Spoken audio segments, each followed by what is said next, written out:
Pour tous, japonais ou étrangers, le Japon, c'est d'abord ce monstre sacré. 3776 mètres, point culminant du Japon. Une des montagnes les plus célèbres et le plus beau volcan du monde. Ce n'est pas la seule fois que nous aurons à employer ce superlatif.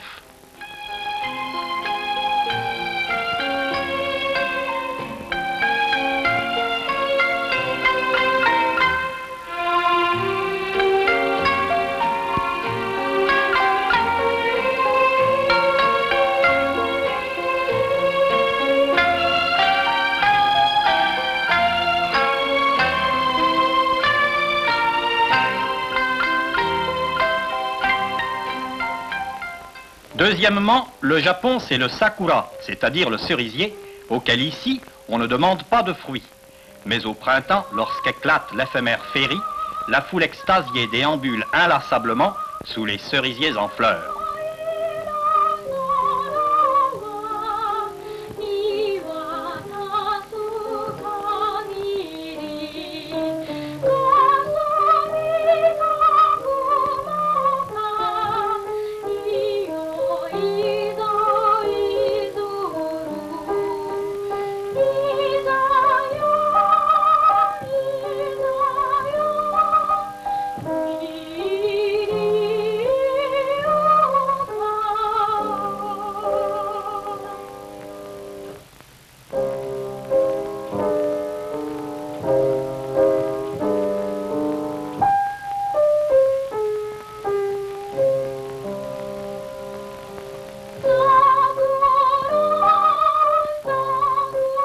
Troisièmement, le Japon, c'est le kimono.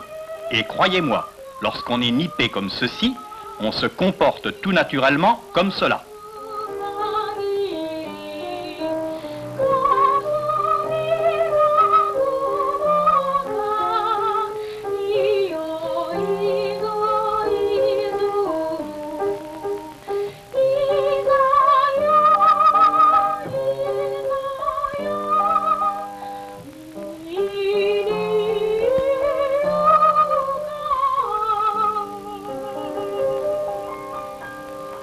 Le koto, harpe japonaise, que vous entendez en ce moment.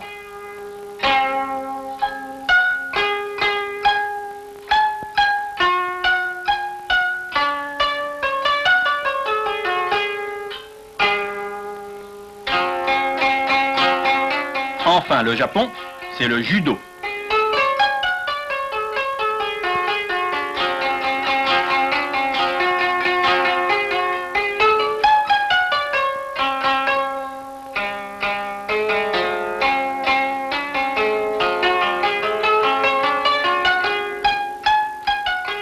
Mais le Japon, c'est bien d'autres choses encore. L'empire du soleil levant. Quel est donc ce pays qui mit à genoux des colosses comme la Russie et la Chine, qui fit flotter son drapeau sur tout le Pacifique occidental, et tint en échec pendant 6 ans toute la puissance des États-Unis et de leurs alliés?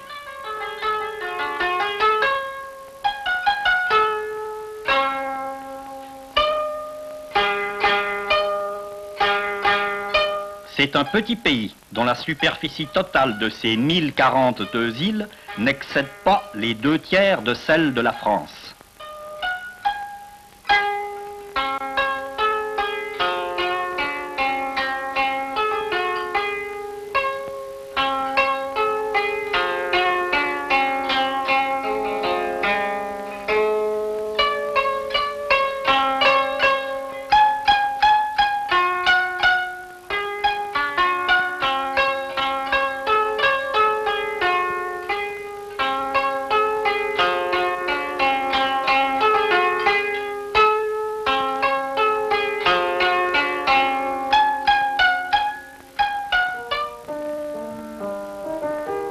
Les 4/5 de cette superficie sont hérissés de montagnes inhabitables, et un grand nombre de ces montagnes sont des volcans.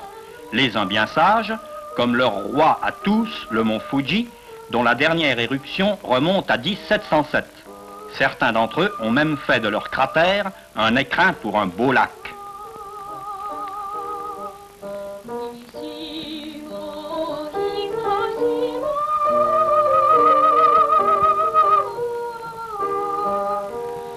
Mais d'autres sont beaucoup plus inquiétants. Et il est des villes qui doivent s'accommoder de ce dangereux voisinage.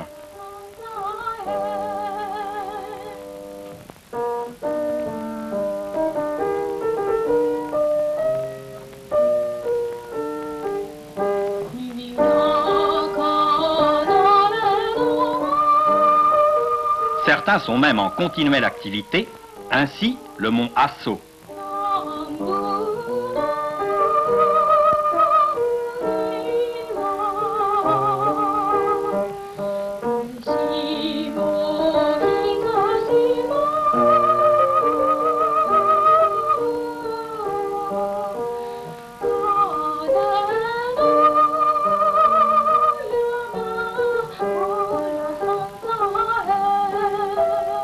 Par endroits, le feu intérieur semble vraiment à fleur de terre.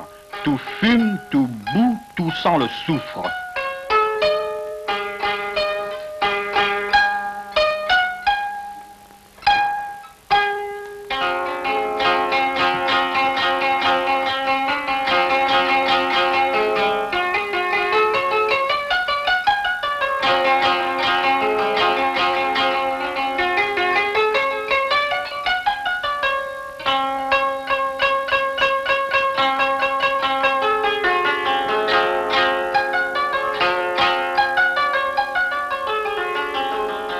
En de tels lieux, cette statue ne départ pas.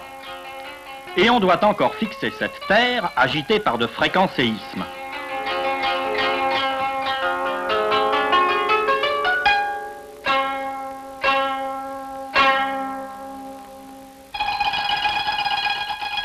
La construction qui y résiste le mieux est la petite maison japonaise traditionnelle à forte armature de bois, qui semble simplement posée par terre.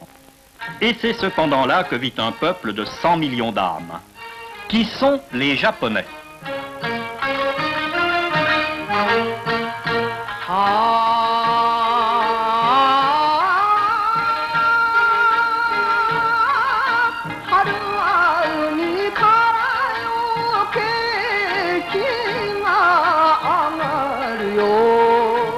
Les premiers occupants, les voici, les Aïnous.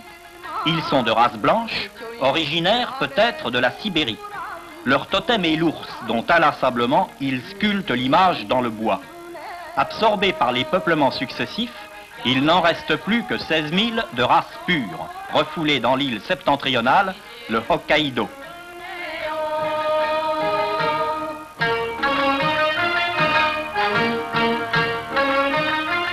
Ces peuplements successifs sont venus d'horizons divers, de Chine évidemment. Puis, par le couloir coréen, ce sont les Mongols qui semblent avoir fourni au Japon ses seigneurs et sa caste guerrière, daimyo et samouraï, tandis que d'autres apports arrivaient du sud, avec les pêcheurs de Formose, des Philippines et des pays malais.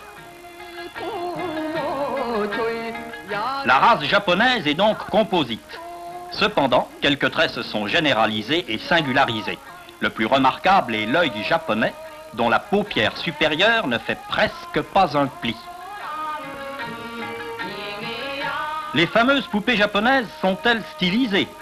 À peine.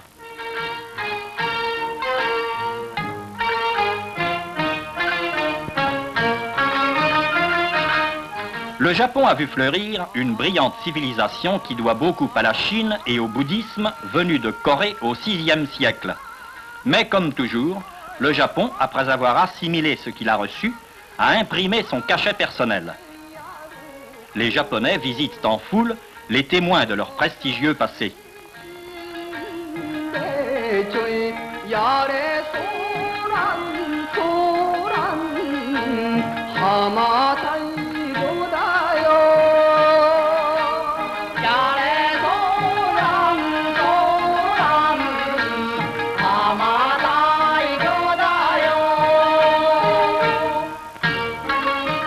Ce temple de la ville de Nara est le plus grand édifice de bois du monde. Le fameux Bouddha de bronze de Kamakura date du XIIIe siècle.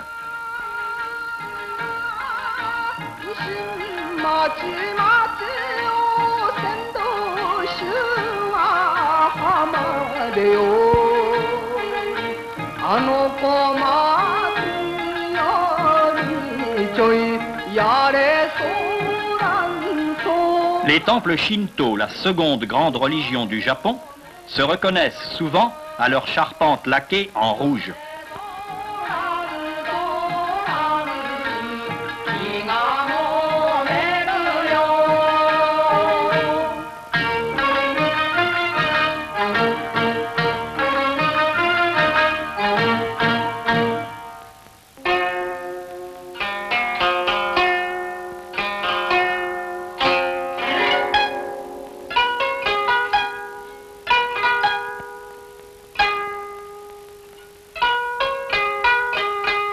Les impressionnants châteaux des seigneurs féodaux des XVIe et XVIIe siècles.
Des solutions futuristes.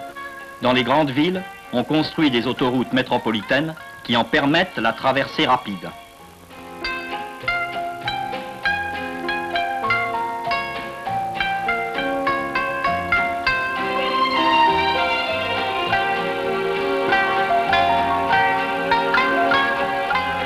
Dans ces chantiers navals se construisent les plus grands pétroliers du monde.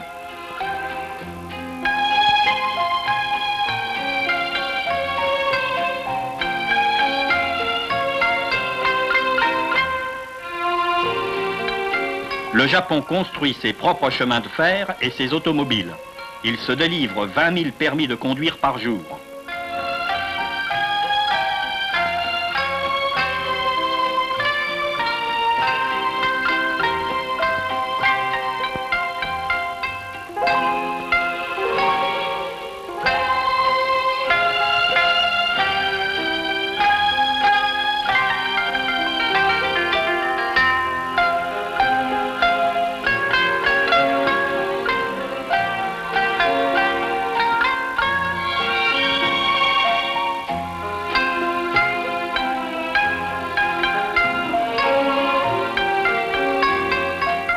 Un pont de plus de 500 km relie les deux plus grandes villes, Tokyo et Osaka. Sur ce pont,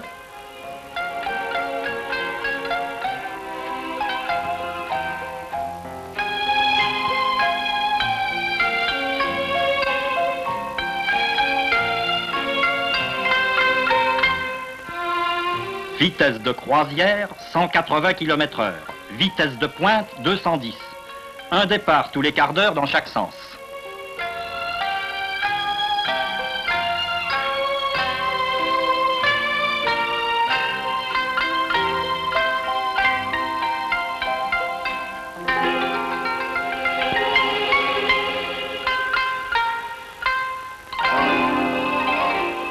le Shinkansen, le train le plus rapide et le plus beau du monde.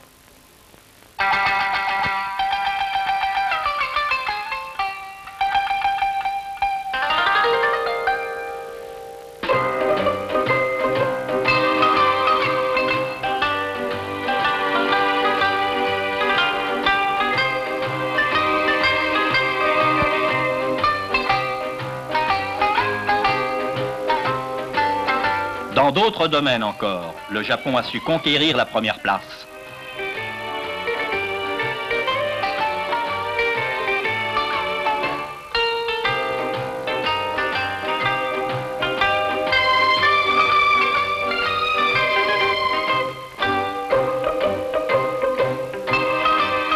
Et surtout,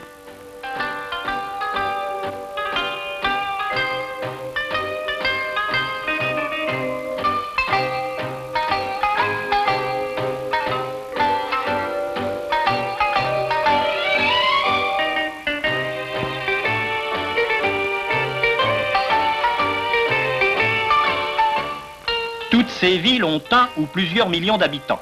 L'agglomération de Tokyo-Yokohama, qui en totalise 14 millions, constitue la plus grande ville du monde. Presque toutes les villes importantes sont des ports.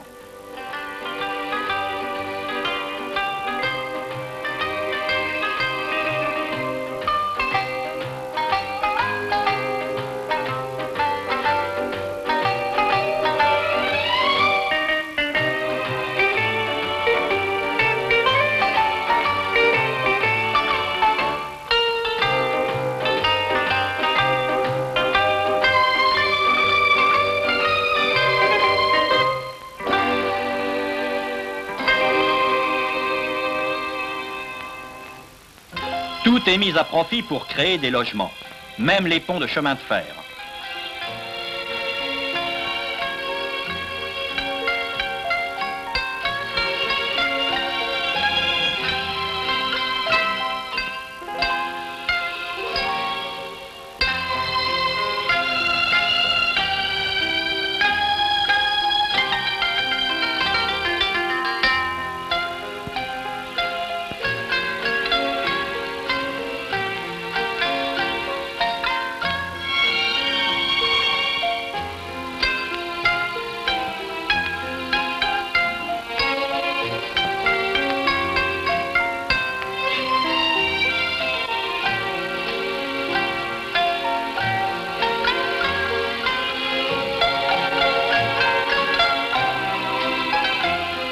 Mais tout ce trafic devra stopper net devant un gosse muni du drapeau de son école.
Aux heures d'affluence, il y a du monde sur les quais des métros.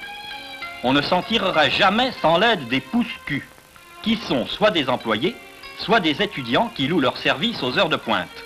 Le plus étonnant, la parfaite courtoisie de cette foule compressée.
Comme on manque de place, on en fait.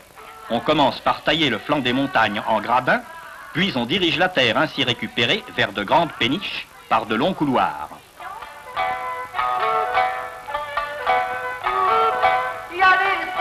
Où on en remplit des centaines de camions, puis on va la déverser dans la mer.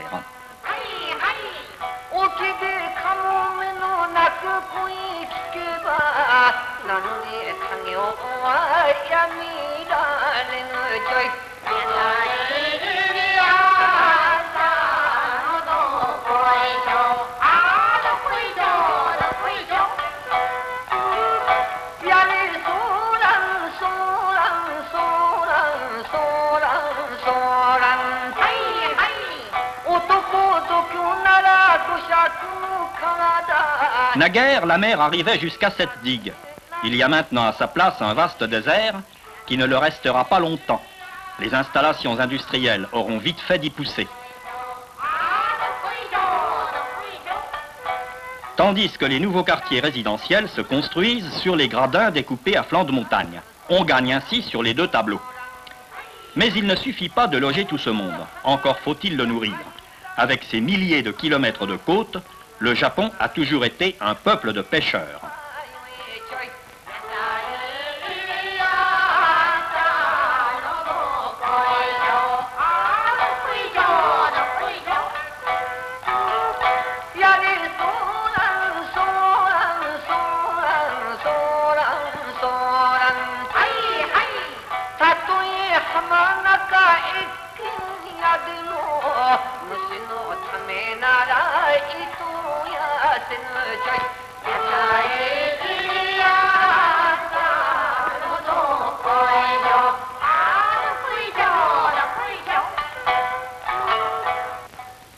Presque tout en montagne, le Japon ne saurait avoir une vie rurale très développée.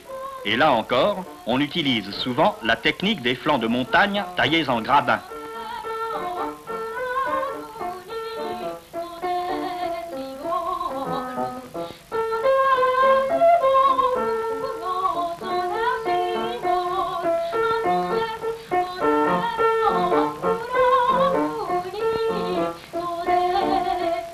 Ce qui est certain, c'est qu'il n'existe pas un mètre carré cultivable qui ne soit cultivé.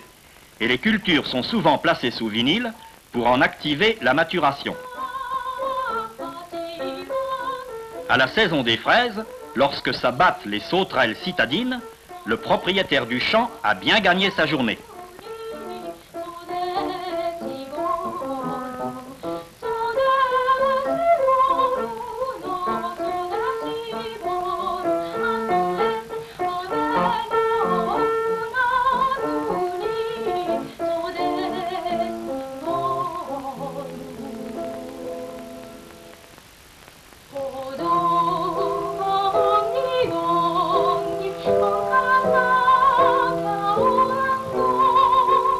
On commence aussi à développer l'élevage.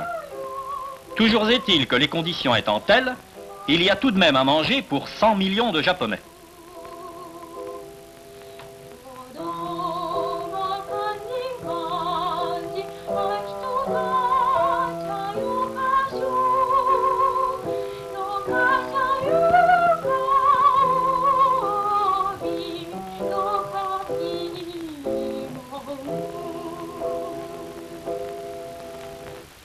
Dès le début de ce film, on a pu le pressentir, le Japonais a le culte de la nature et se pâme devant de tels spectacles.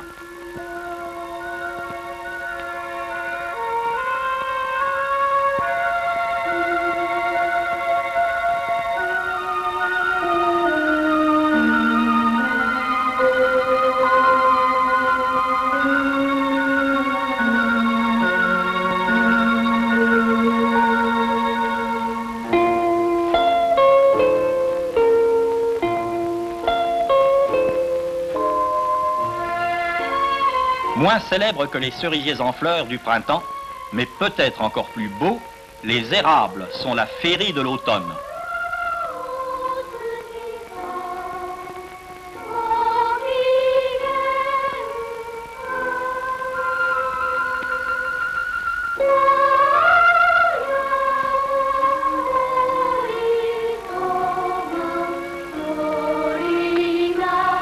l'ours brun, qui vit d'ailleurs à l'état sauvage dans les montagnes du Hokkaido.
Papa aura quand même eu du mal à réussir sa photo. Mais parallèle à ce filon fleur bleue de l'âme japonaise, il en existe un autre fait de violence dans la tradition guerrière des samouraïs. Outre le célèbre judo, il y a le karaté, autrement dit la mort au bout des doigts. Voici 10 tuiles empilées et voilà ce qu'en fait ce gringalet.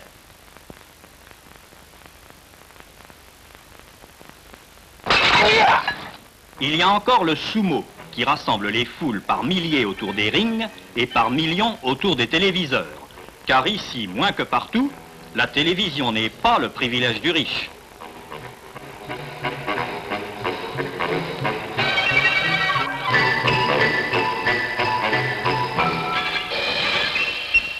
Pour jouer à ça, il faut peser de 100 à 200 kilos.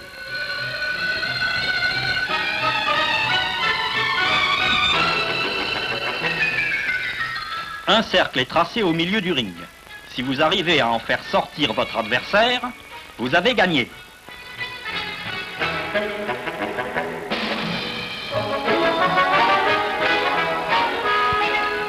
Dans ce cas-là, tant pis pour le spectateur qui le reçoit sur les genoux. Venu d'Amérique, le baseball a conquis le Japon. On y joue à tous les coins de rue.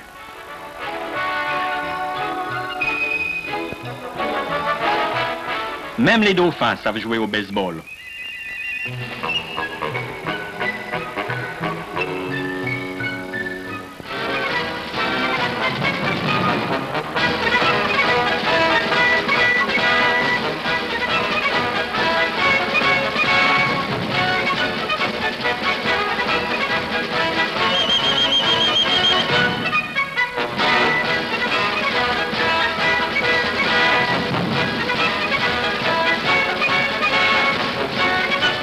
Ceci, c'est la toiture en terrasse d'un grand magasin aménagé en paradis des enfants.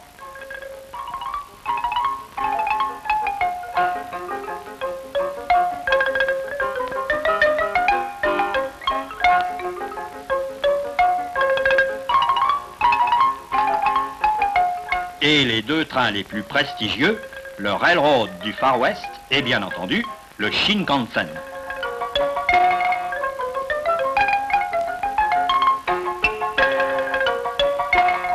Voici comment le client est accueilli à chaque palier d'un grand magasin. L'hôtesse omniprésente incarne la gentillesse japonaise.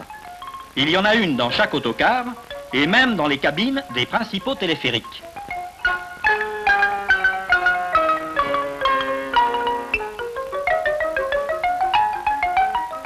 L'hôtesse donne les explications sur les sites traversés en un récitatif soigneusement minuté et selon un mode qu'on ne saurait mieux qualifier que de tyrolienne bien tempérée. この昭和診断は昭和18年戦争が苛烈を極めていた頃のことでございます。この山なぜ世界的に有名になったかと申し上げますと、あらゆる山がほとんど有機以前にできたにもかかわらず、この山は昭和になってからできたということ、山の上にさらに三角の溶岩の山を持つということと、もう一つ個人の所有物、つまり財産であるということで世界的に有名。 Quand on ne peut pas aller à la campagne, reste la pêche à la ligne avec vue sur le métro.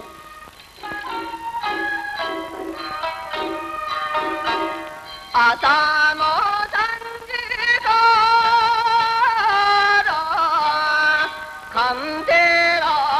Corollaire du restaurateur roulant, voici au man de Topaz le WC à roulette qu'on peut déplacer suivant les mouvements de population.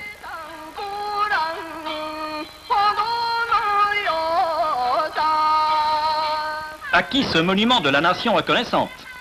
À la vache de Kobe, qui donne le meilleur beefsteak du monde.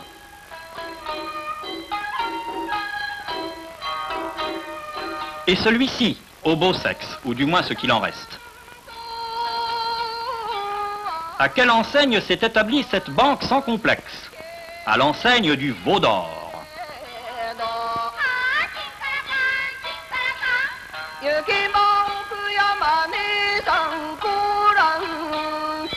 Le 5 mai, pour la fête des garçons, on pavoise avec des carpes, qui ici ne sont pas symboles de mutisme, mais de courage, car elles remontent le courant des rivières.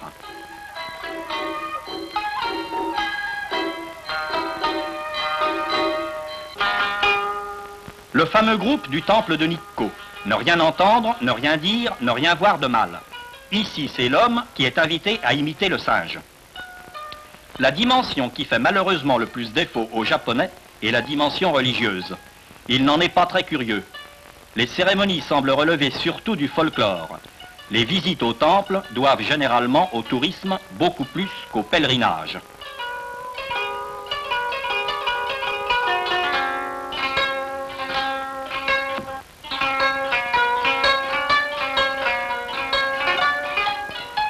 En comparaison de la phénoménale activité du pays, les vieilles religions traditionnelles paraissent frappées de sommeil et n'imprègnent plus l'âme japonaise.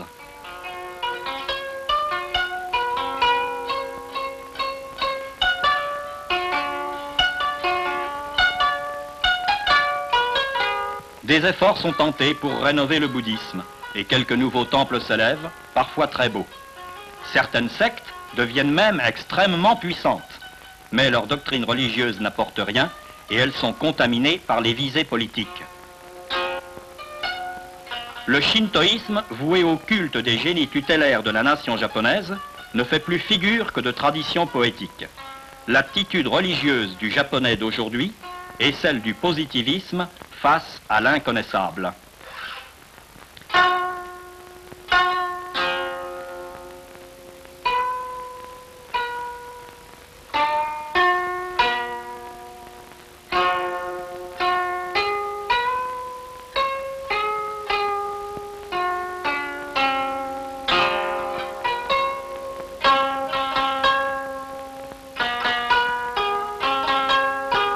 Et pourtant, le 15 août 1549, une jonque chinoise abordait à Kagoshima et de cette jonque, un homme débarquait.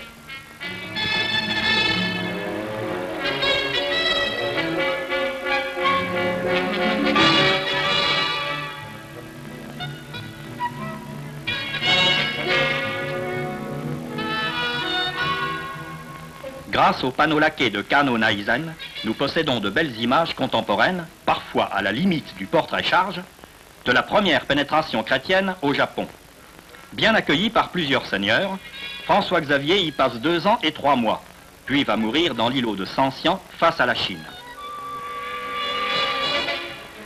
À la suite de François Xavier, de nouveaux missionnaires jésuites arrivent au Japon avec les vaisseaux portugais.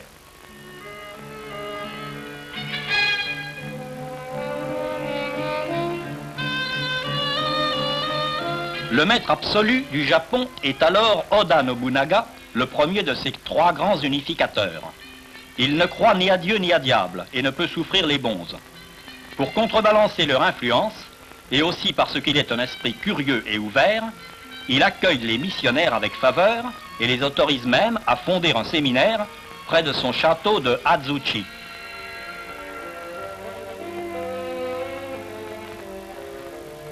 Les jésuites portugais ayant pris trop d'influence au gré du roi d'Espagne, celui-ci fait envoyer par son vice-roi de Manille des franciscains espagnols au Japon.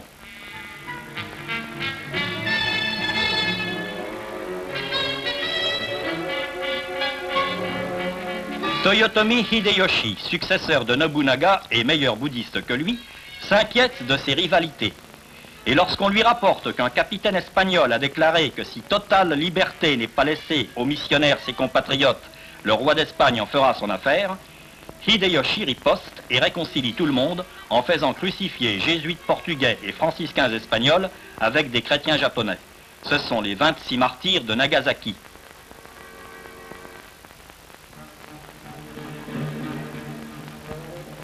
Et pendant ce temps, Hideyoshi conserve sa confiance et sa faveur aux quelques jésuites qu'il entretient dans son château d'Osaka. Il y a alors à peu près 350 000 catholiques au Japon.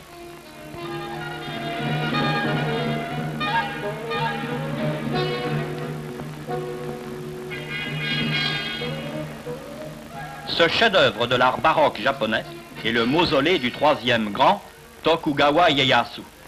Fervent bouddhiste, il finira même bonze. Malheureusement, esprit méfiant, il ferme le Japon à tout contact avec l'étranger. En 1613, le christianisme est interdit, les missionnaires bannis, les chrétiens sont recherchés méthodiquement et jetés par milliers dans les sources sulfureuses.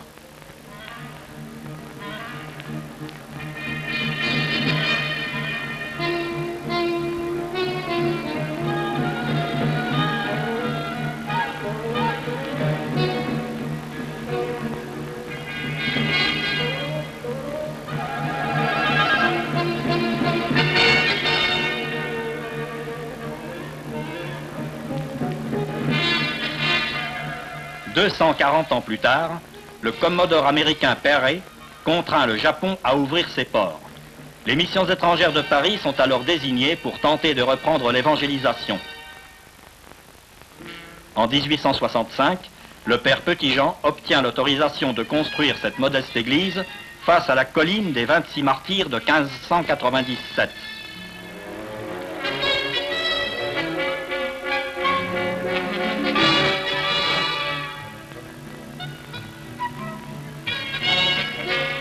Un jour, le missionnaire voit arriver un groupe d'une quinzaine de personnes. « Montrez-nous l'image de Sainte Marie. » Oui, c'est elle avec son divin enfant Jésus.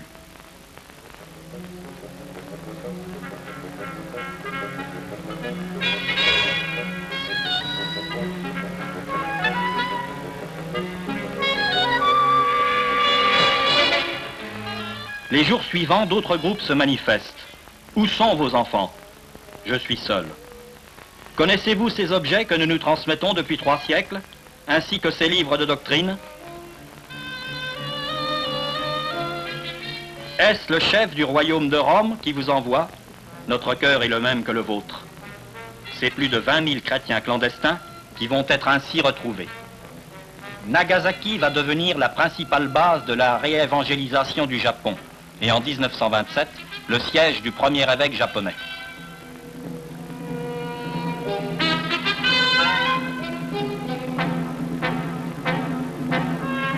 Le 9 août 1945, Nagasaki est hélas célèbre dans le monde entier. Parmi les morts, 9000 chrétiens. Tout ce qui reste de la principale église. Coup très dur pour la chrétienté du Japon qui n'est déjà pas si nombreuse. Actuellement, 340 000 catholiques pour 100 millions de Japonais.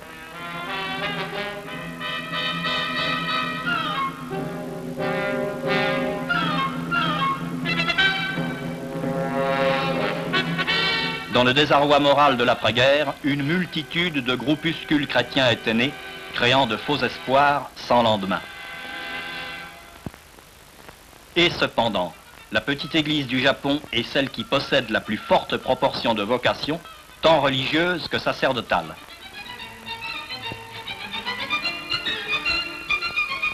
Celui-ci n'est autre qu'un descendant de Tokugawa Ieyasu, l'homme qui en 1613 crut anéantir la chrétienté du Japon. Aujourd'hui, évidemment, tous les évêques sont japonais, même si certains d'entre eux ont leurs idées sur l'apparat épiscopal. Et de fait, cette église possède son style personnel.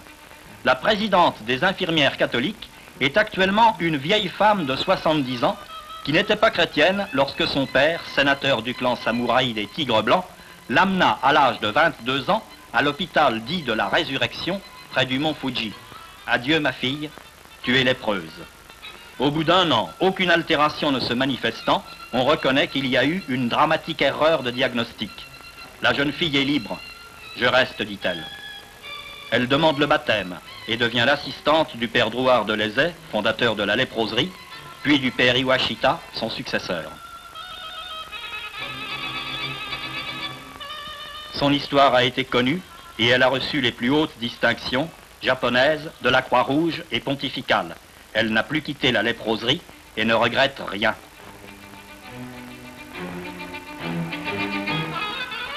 Peu nombreuse donc, la chrétienté du Japon n'en est pas moins très vivante et exige la construction de nouvelles églises.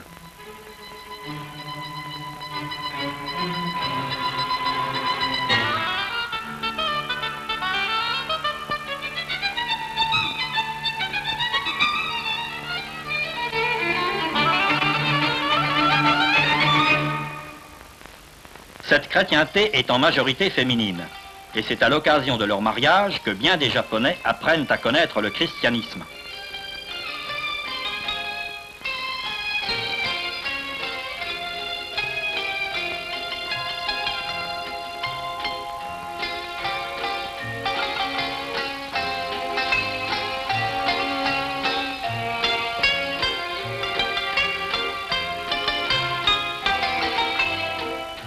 Un talent qui a toujours donné de l'autorité aux missionnaires en Extrême-Orient.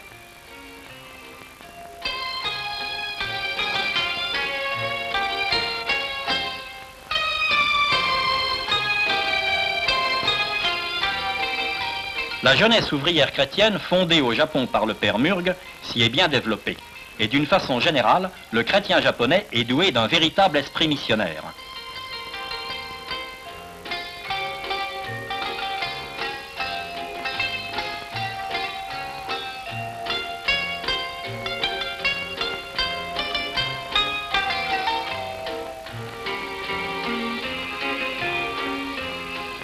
Autre caractéristique de l'Église du Japon, l'extraordinaire importance des jardins d'enfants.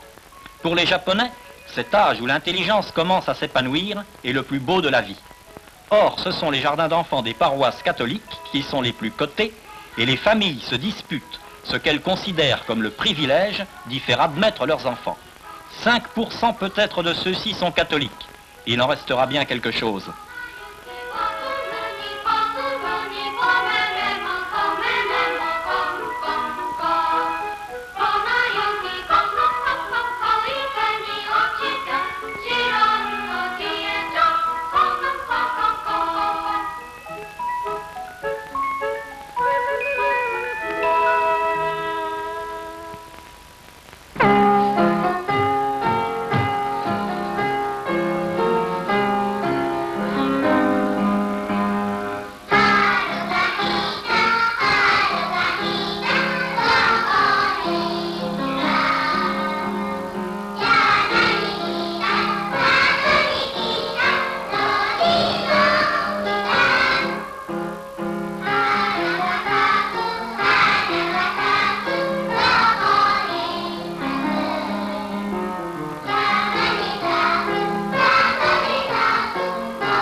Dans certaines paroisses importantes, la fête annuelle du jardin d'enfants fait figure d'événement municipal. Parents et enfants se donnent alternativement en spectacle les uns aux autres.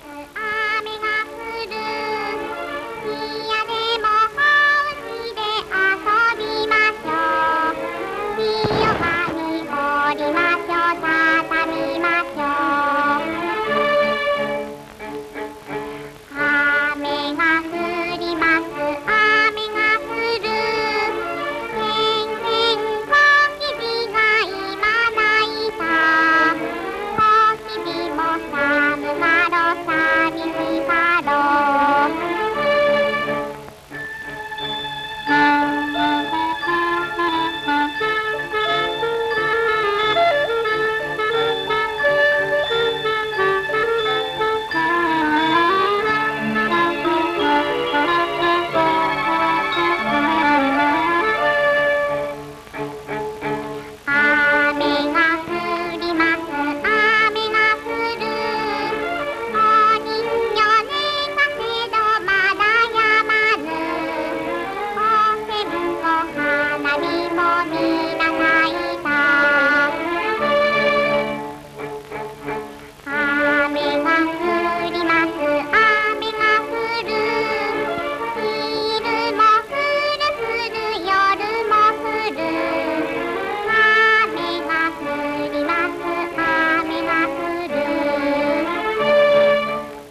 Collèges et universités catholiques sont également très estimés. Là encore, la grande majorité des étudiants est composée de non-catholiques.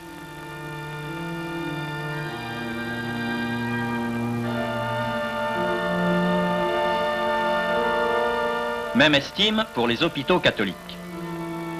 Il y a enfin ceux dont personne ne s'occupait, les chiffonniers, que l'on appelait ici les non-hommes.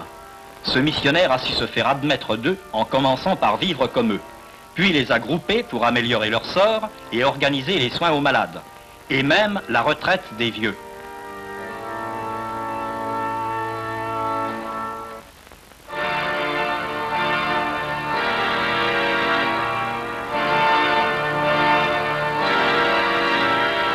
Oui, pour celui de 27 ans, comme pour celui de 95 ans. La grande épreuve du missionnaire du Japon, malgré l'amitié dont il est entouré, et pas seulement de la part des chrétiens, c'est cette sensation de n'être qu'une goutte d'eau dans l'océan.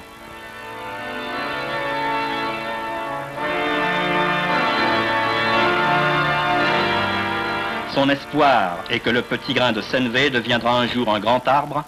C'est cet espoir que veut exprimer la nouvelle cathédrale de Tokyo.